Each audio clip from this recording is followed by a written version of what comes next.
하나님 감사합니다. 주님 앞에 예배드릴 수 있으니 감사합니다. 믿음 주시니 감사합니다. 믿음대로 될지어라고 분명 주님 말씀하셨습니다. 우리가 믿음대로 살아갈 수 있게 도와주시옵소서. 믿음이 있는 자에게 능력이 있게 도와주시옵소서. 믿음이 있기에 헌신하고 봉사하는 이들에게 기쁨을 안겨주시고, 참 믿음이 있기에 정말 보이지 않는 곳에서 수고하는 손길에게 하나님 은혜와 복을 허락해 주시고 역사해 주시옵소서. 오늘 말씀을 듣습니다. 이 말씀 속에서 깨달음이 있게 도와주시고, 정말 이 말씀 속에서 또한 내가 이 말씀을 듣고 순종하는 그런 역사가 있게 도와주시옵소서. 예수님의 이름으로 기도되옵나이다. 아멘. 오늘은 힘을 다해 헌신하라, 그런 제목을 제가 붙였습니다. 이제 12월이 지나고 12월이 되면은 방학과 연말 연시가 되어서 우리의 신앙생활이 해이해질 수 있습니다. 세상 사람들의 풍조에 휩싸여서 같이 덩달아 나태한 삶을 살게 될 수도 있습니다. 그러나 우리는 이러한 상황에서도 신앙이 식어지면 안 되는 것입니다.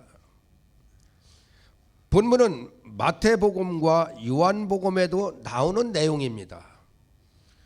본문에서는 여자의 이름이 나오지 않지만 요한복음에서는 여자의 이름이 마리아라고 밝히고 있습니다. 우리는 마리아의 헌신을 본받기 위해 이 말씀을 준비했습니다. 1962년도에 뇌성마비로 태어나 하나님을 미워하고 저주하고 부모를 원망하고 삶을 포기하고 방황하다가 예수를 영접하여 변화되어 약 380편의 시를 쓴 송명이라는 그런 자매가 있습니다. 참 신체를 마음대로 쓸 수도 없어 고통이 심하고 여러 가지로 불편하지만 그녀는 누구보다도 하나님을 사랑하는 마음을 가지고 있었습니다. 아무리 환경이 변화되어도 그녀는 누구보다도 하나님을 사랑하는 마음을 가지고 있습니다. 세상에 미련이 없고 재물에 미련이 없고 명예에 미련이 없이 오직 하나님께만 영광을 돌리려는 순수한 사랑을 가지고 있습니다. 뇌성마비의 몸을 하나님께 온전히 다 바쳤습니다. 또 한편으로 마가복음 10장 17절 이하에 보면 한 청년이 나옵니다. 이 청년은 아주 부자입니다. 아주 재물이 많습니다. 이 청년은 외형적으로 보면 신앙이 아주 신실한 청년입니다. 살인하지 말라, 간음하지 말라, 도둑질하지 말라, 거짓 증거하지 말라, 속여 빼앗지 말라, 내 부모를 공경하라는 말씀을 어려서부터 전부 지켰습니다. 얼마나 신앙이 좋습니까? 누가 이 청년의 신앙보다 더 믿음이 좋다고 자랑할 사람이 있겠습니까? 그런데 이렇게 신앙이 좋아 보이는 청년에게 주님은 가지고 있는 재산을 전부 팔아가지고 가난한 자들에 주고 너는 나를 쫓으라고 나에게 온전히 헌신할 것을 이 청년에게 부탁하셨습니다. 그러나 이 청년은 예수님보다 물질을 더 사랑했습니다. 그래서 그는 주님께 온전한 헌신을 할 수 없었습니다.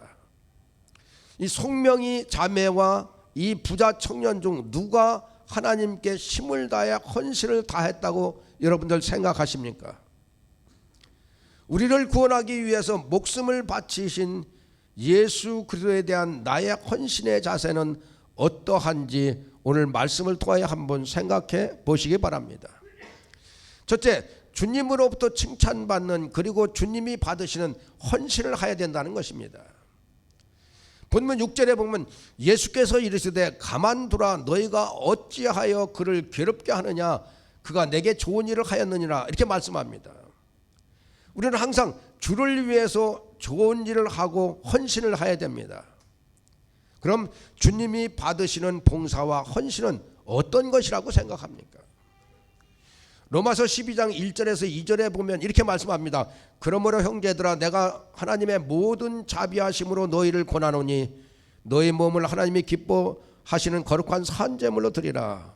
이는 너희가 드릴 영적 예배니라. 너희는 이 세대를 본받지 말고 오직 마음을 새롭게 함으로 변화를 받아 하나님의 선하시고 기뻐하시는 온전하신 뜻이 무엇인지 분별하도록 하라 그랬어요.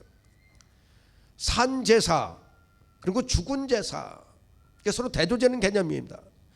구약 시대에는 하나님을 예배할 때 짐승을 잡아서 제사를 드렸습니다.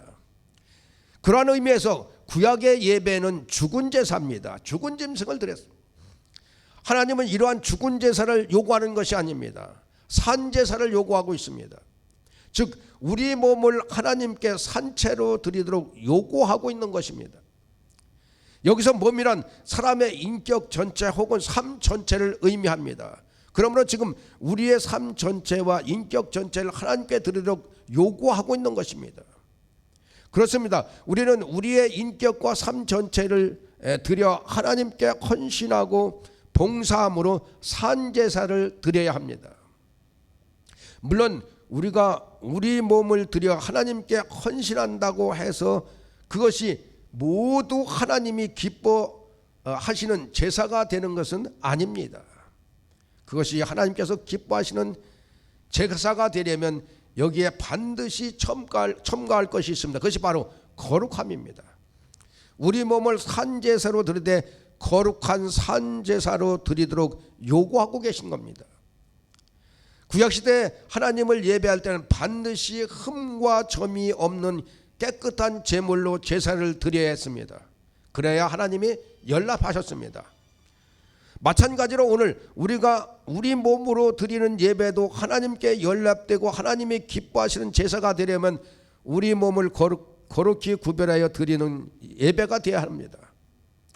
그렇다면 어떻게 하여야 우리 몸을 거룩히 구별하여 산제사로 드릴 수 있습니까? 이에 대한 답이 세 가지로 제시되고 있습니다. 로마서 12장 1, 2절에서 세 가지를 얘기하고 있어.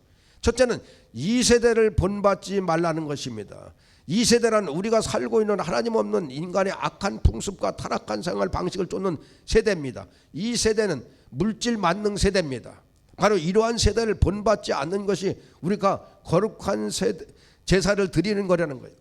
본문에 보면 예수님의 제자들이 마리아의 헌신을 보고서 그녀를 헌신을 의미를 생각하지 않고 오직 그 금액 액수만을 생각하여 마리아를 막 공격을 합니다. 그런데 예수님은 마리아의 헌신을 기뻐하셨으며 칭찬하셨습니다. 이 세상의 풍습은 돈이 최고입니다. 그런데 마리아는 돈이 아니라 주님이 최고였습니다. 하나님은 겉으로 드러나는 외면이 아닌 마음 중심의 진실함, 즉 내면을 보고 계십니다.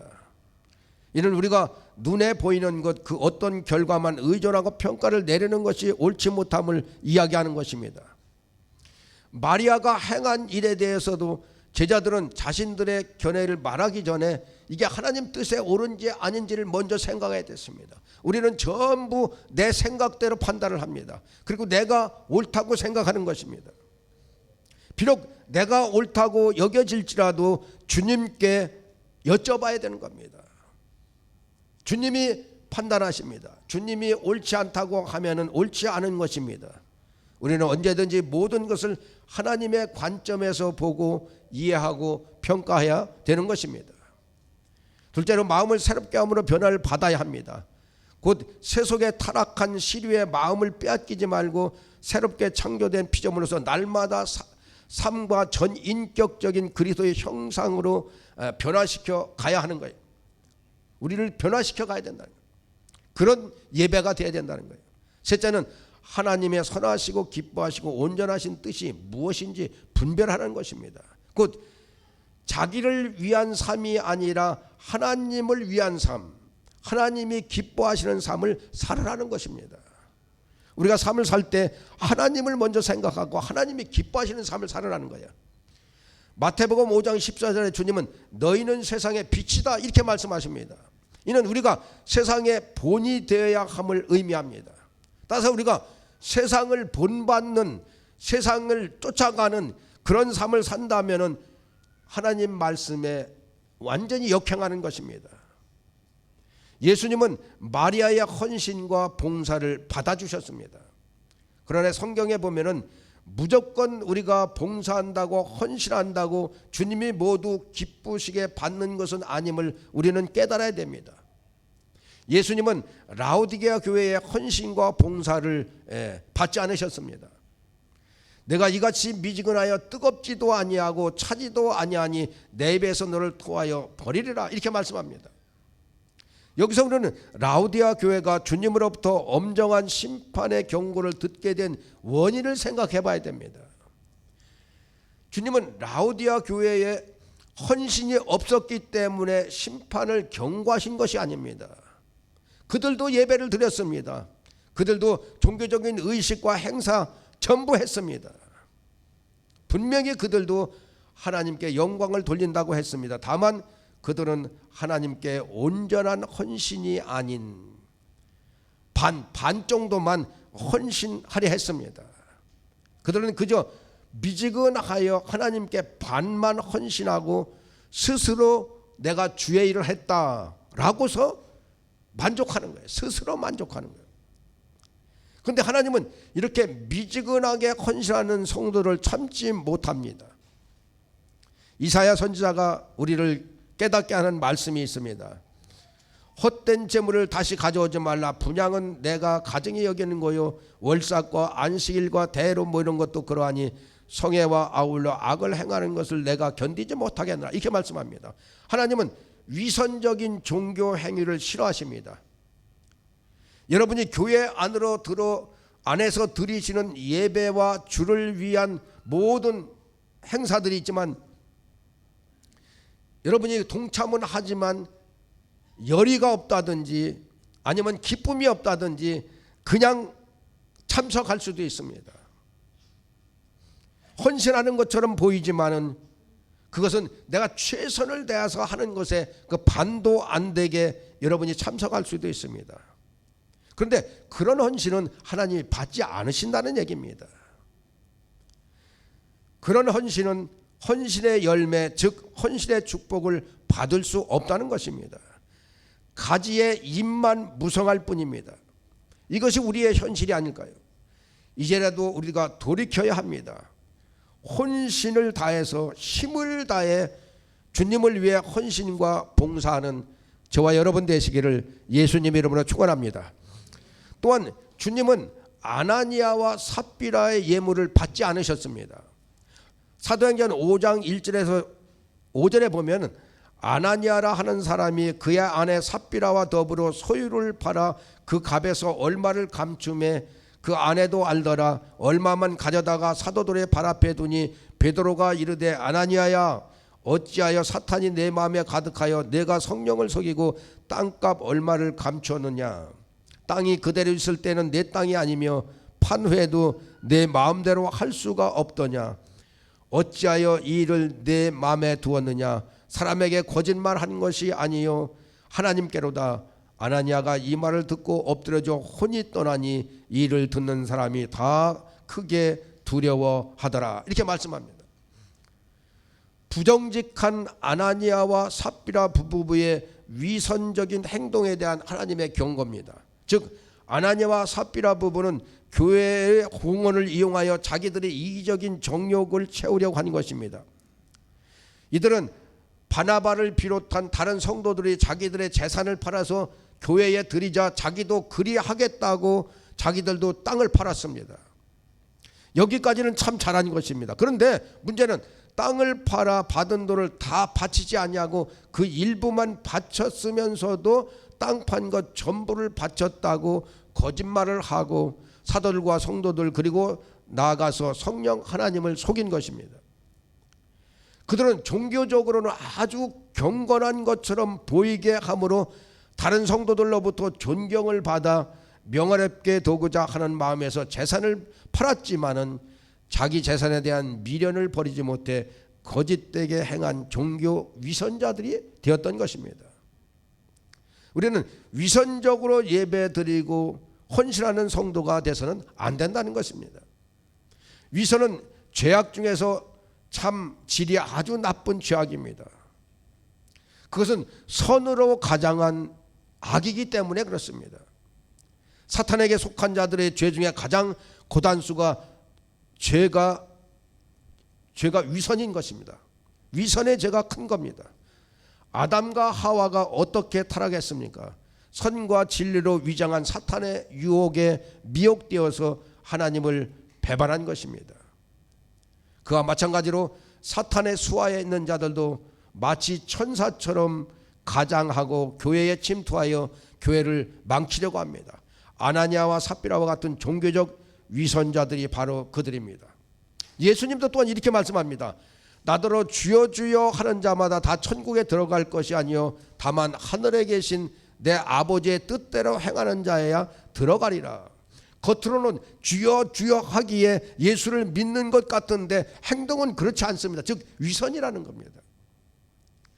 이것은 언행일치되지 않는 사람, 곧 입으로는 주님을 부르면서도 행동으로는 순종하지 않는 사람은 천국에 들어가지 못한다는 그런 말씀입니다. 그렇습니다. 기독교 신앙은 입으로만 그리고 지식으로만 믿는 신앙이 아니라는 겁니다. 물론 성경은 누구든지 주의 이름을 부르는 자는 구원을 얻으리라고 증언합니다. 그러나 또한 주님은 너희는 나를 불러 주여 주여 하면서도 어찌하여 내가 말하는 것을 행하지 아니하느냐라고 질책을 하십니다. 우리가 전인격적으로 주님을 섬기지 않으면 그 신앙은 헛된 신앙이라는 것입니다. 귀신도 주님을 알아봅니다. 그러나 귀신은 절대로 주님 말씀에 순종하지 않습니다.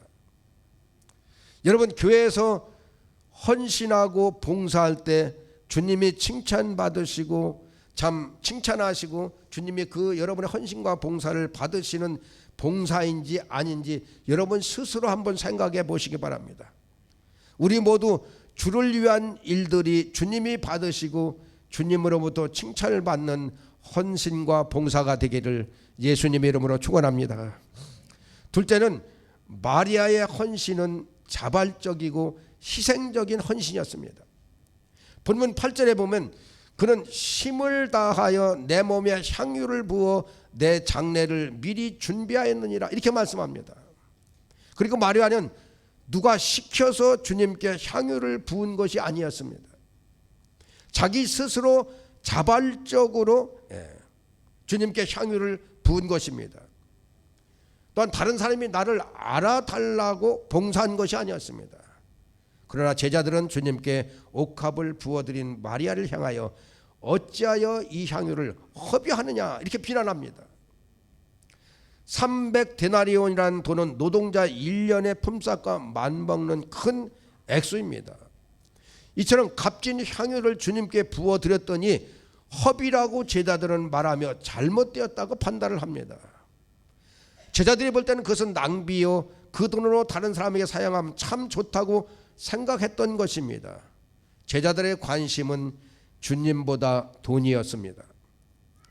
그런데 우리가 깨닫고 실천할 것은 주를 위한 봉사보다 귀하고 더 선한 것도 없다는 것입니다. 주를 위한 봉사는 많은 사람으로 생명을 얻게 합니다. 선행 중에 이보다 더 크고 귀한 선행이 어디 있겠습니까? 주님을 위한 것이 가장 큰 선행입니다. 여러분이 교회에서 행하는 모든 일들은 사실 주를 위해서 하는 헌신과 봉사들입니다. 그러므로 자발적이고 희생적인 헌신이 필요합니다. 마가복음 12장 28절 이하에서 한 서기관과 예수님의 대화 내용을 보면 서기관이 예수님께 모든 계명 중에 첫째가 무엇이니까? 라고 묻습니다. 예수님은 대답하기를 내 마음을 다하고 목숨을 다하고 뜻을 다하여 힘을 다하여 주 너의 하나님을 사랑하라 하신 것이요 둘째는 이것이니 내 이웃을 내 자신과 같이 사랑하라 하신 것이라 이보다 더 큰 계명이 없느니라. 이 말씀은 예수님이 율법의 목적을 우리에게 가르쳐 주시고 계신 것입니다. 우리가 신앙생활할 때 초신자일 경우에는 내가 잘되기 위해서 예수를 믿습니다.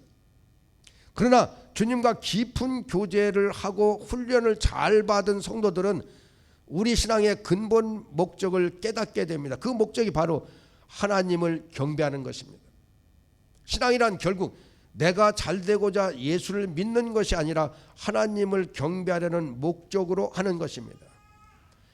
하나님이 세상을 창조하시고 인간을 만들어 더 나아가 예수 그리스도를 희생하면서까지 우리 성도들을 구원하신 목적이 무엇입니까?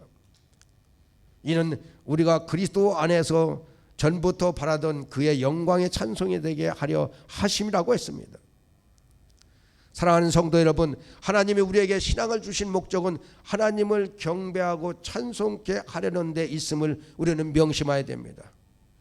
우리의 행복도, 우리의 물질도, 우리의 재능도, 우리의 시간도 모두 결국은 그것들을 통해 하나님을 섬기고 경외하는 목적으로 주셨음을 아시고 마리아처럼 신앙생활하기를 예수님 이름으로 축원합니다. 사실 마리아의 헌신은 최선을 다한, 힘을 다한 봉사와 헌신이었습니다. 300데나리온이나 나가는 향유를 주를 위해 준비했다는 것은 그녀의 헌신과 봉사가 최선의 것이었음을 알 수 있습니다. 주님을 위한 봉사와 헌신이 언제든지 이와 같아야 합니다. 많이 드리고 좋은 것을 드린다고 그것이 반드시 최선은 아닙니다. 그러나 힘을 다하여 드리는 것은 분명히 최선입니다. 우리가 주를 위해 어떤 봉사를 하게 되든지 항상 이 점을 유념해야 됩니다. 참 분량이 많고 적음을 떠나서 언제든지 힘을 다하여 주님께 헌신하는 것이 중요합니다. 물질을 드리든 시간을 드리든 그 밖에 다른 어떤 방법으로 봉사와 헌신을 하든지 간에 적당히 대충 하려는 생각을 버리고 최선을 다해야 됩니다. 예물이나 봉사는 얼마나 많이 드리는가에 무게가 실리지 않고 중심이 내가 온 힘을 다하여 하나님이 받으시는지 아닌지 그걸 보여야 되는 것입니다. 주님은 인색함으로 드리든지 인색함으로 기쁨이 없이 봉사한다든지 헌신하는 것, 억지로 마지못해서 하는 것, 힘을 다하지 않고 대충 하는 것, 주님은 원하시지 않는다는 것입니다. 주님께서 중요시하는 것은 언제나 사람의 마음입니다. 여러분, 사람들은 마음이 별로 안 좋고 그래도 뇌물을 준다든지 아니면 봉사를 한다 해도 사람들은 그것을 받아들일 수 있습니다. 그러나 하나님께서는 우리 마음이 떠난 예물이나 마음이 떠난 참 봉사나 헌신에는 관심이 없으십니다. 그러므로 성경은 하나님을 사랑함에 있어서 마음을 다하라고 가르칩니다. 마음을 다하라는 거예요. 주를 위해서 내가 무엇을 할 것인지, 그리고 주를 위한 봉사와 헌신을 한다면 자발적으로 하시기 바랍니다. 누가 시켜서 억지로 하지 말고 기쁨으로 자발적으로 헌신하시기 바랍니다. 온 힘을 다하여 자발적으로 헌신하는 우리 모두 되기를 예수님의 이름으로 축원합니다. 이러할 때 주님은 우리의 헌신을 받으시고 우리에게 은혜와 복을 내리신다는 것입니다. 마지막으로 주님도 인정하고 기념하는 헌신과 봉사가 되어야 된다. 본문 9절에 보면 내가 진실로 너에게 이르노니 온 천하에 어디서든지 복음이 전파되는 곳에서는 이 여자가 행한 일도 말하여 그를 기억하라, 이렇게 말씀합니다. 이 얼마나 큰 축복입니까? 온전히 주님께 헌신을 다했더니 주님이 기쁘시게 받아주셨을 뿐만 아니라 칭찬해 주시고 또한 복음이 전파되는 곳에 이 여자가 행한 것도 얘기를 하라는 거예요. 이 축복 중에 가장 큰 축복입니다. 제자들은 마리아를 비난했지만 그녀의 행위는 주를 기쁘시게 하였고 영원히 기념할 만한 가치가 있는 것으로 인정받게 되었습니다. 마리아뿐만 아니라 주님을 기쁘시게 하는 자들은 그의 이름과 그가 행한 일들이 많은 사람들에게 알려져서 기념이 되는 것입니다. 우리가 신앙생활하면서 어떤 이름이 남겨지기를 원합니까? 성경에 보면은 명예로운 이름을 남긴 사람도 있고 또한 어떤 사람은 부끄러운 이름을 남긴 사람도 있습니다. 좋은 이름을 남긴 사람이 있고 참 안 좋은 이름을 남긴 사람도 있습니다. 또한 부끄러운 이름을 남긴 사람도 있습니다. 선한 이름을 남긴 사람도 있는 반면 악한 이름을 남긴 사람도 있습니다. 분명히 우리도 이 둘 중에 하나에 속할 것입니다. 명예로운 이름, 좋은 이름을 남기려고 하면 주님을 기쁘시게 해야 한다는 것입니다. 자발적으로 온 힘을 다해 헌신해야 한다는 것입니다. 세상 사람들은 세상 방식대로 살아가지만 우리는 세상 풍조에 휩쓸려서는 안 됩니다. 어떠한 일이 있어도 주님이 받으시고 기뻐하시고 칭찬하시는 헌신과 봉사가 되기를 예수님의 이름으로 축원합니다. 그러므로 우리의 모든 헌신이 하늘나라에 기념되는 그런 축복이 있기를 예수님의 이름으로 축원합니다. 우리 다 같이 낮엔 해처럼 밤엔 달처럼 우리 찬양을 부르겠습니다.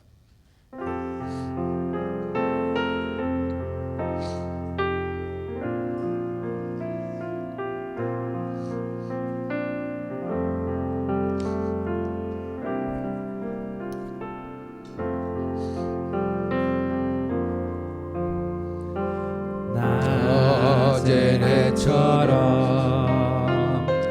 밤엔 달처럼 그렇게 살 순 없을까?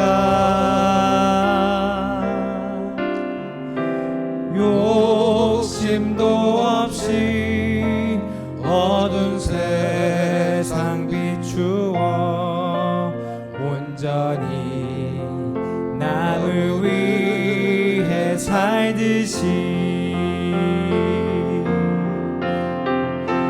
나의 일생에 꿈이 있다면 이 땅에 빛과 소금 되어 가난한 영혼 지친 영혼을 주님께 인도하고픈데 나의 욕심이 나의 못난 자가 언제나 커다란 짐 되어 나를 짓눌러 맘을 곤곡해 하니 예수여 나를 도와주소서.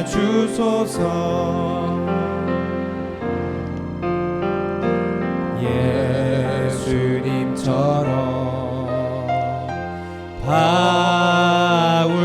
바울처럼 그렇게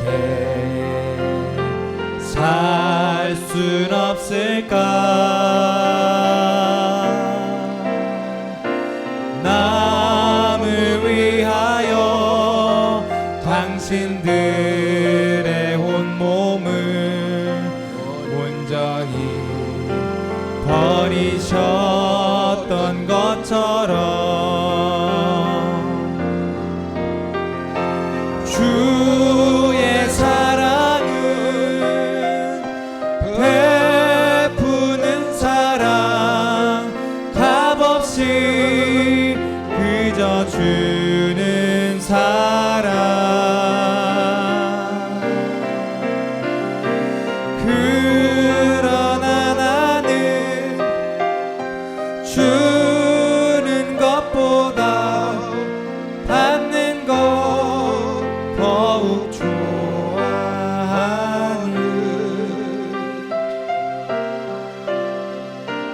나의 입술은 주님 닮은 듯하나 내 맘은 아직도 추하여 받을 사랑만 계수하고 있으니 예수여 나를 도와주소서.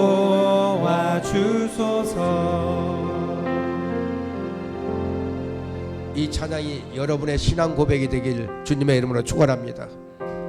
우리는 세상의 빛과 소금이라는 거야. 세상의 빛과 소금은 어떻게 살아내냐? 거룩한 산 제사를 드려야 된다는 거예요. 바로 거룩한 산 제사를 누가 드렸냐? 이 마리아가 드렸다는 거예요. 제가 언제 한번 얘기할 기회가 있을지 모르겠습니다. 이번에 제가 총회 가족 수련회 갔는데 강사가 5분이 왔어요. 그분 중에 한 분이 참 가슴이 찡한 그런 분이 왔습니다. 그분이 30년 동안 목회를 하는데 30년 동안 병 속에 있었어요. 그래, 몰핀이 은혜라는 거예요. 설교하러 올라갈 때 몰핀을 딱 먹고 설교가 끝나고 나면 환자로 돌아온다는 거예요. 그러면 이제 이거 힘을 못 쓰는 거예요. 어떻게 할지를 모르는 거예요. 근데 30년 동안 목회를 했다는 거예요. 자기가 이 몸이 망가지고 나니까 돈이 아무 필요가 없다는 거예요. 몸이 망가지고 나니까 세상 명예가 아무 소용이 없다는 거예요. 세상 것 아무 소용이 없다는 거예요. 이 몸이 망가지고 나니까. 여러분, 우리 모두 하나님께 영광 돌리는 삶 살기를 예수님 이름으로 축원합니다. 주님이 여러분의 인생을 좌우합니다. 여러분, 세상의 명예, 세상의 물질이 여러분의 인생을 좌우하는 것이 아닙니다. 하나님이 여러분의 인생을 좌우합니다. 여러분이 드리는 헌신, 봉사, 여러분 모든 것들 다 주님께 영광 돌리는 그런 헌신과 봉사가 되기를 예수님 이름으로 축원합니다. 주님이 그걸 받으셨다면 여러분의 인생을 주님이 책임져 주십니다. 그런 복된 인생 살기를 예수님 이름으로 축원합니다. 우리 기도하겠습니다. 하나님, 그렇습니다. 우리는 마리아의 헌신을 본받을 수 있게 도와주시옵소서. 이제 방학이 되면 우리가 신앙에 해태할 수가 있습니다. 세상적으로 정말 이리 치고 저리 치며 세상에 휩싸여서 살 수가 있습니다. 그러나 주님, 우리는 세상을 본받지 않게 도와주시옵소서. 오로지 주님만을 바라볼 수 있게 도와주시옵소서. 마리아처럼 주님께만 헌신하고 봉사할 수 있게 도와주시고, 주님이 제일인 삶을 살게 도와주시옵소서. 돈이 제일이 아니라 주님이 제일인, 하나님이 제일인 삶을 살아갈 수 있게 도와주시옵소서. 그러므로 하나님의 은혜가 우리 가정에, 우리 직장에, 우리 사업터에 차고 넘칠 수 있게 도와주시옵소서. 감사하며 예수님의 이름으로 기도드리옵나이다. 아멘.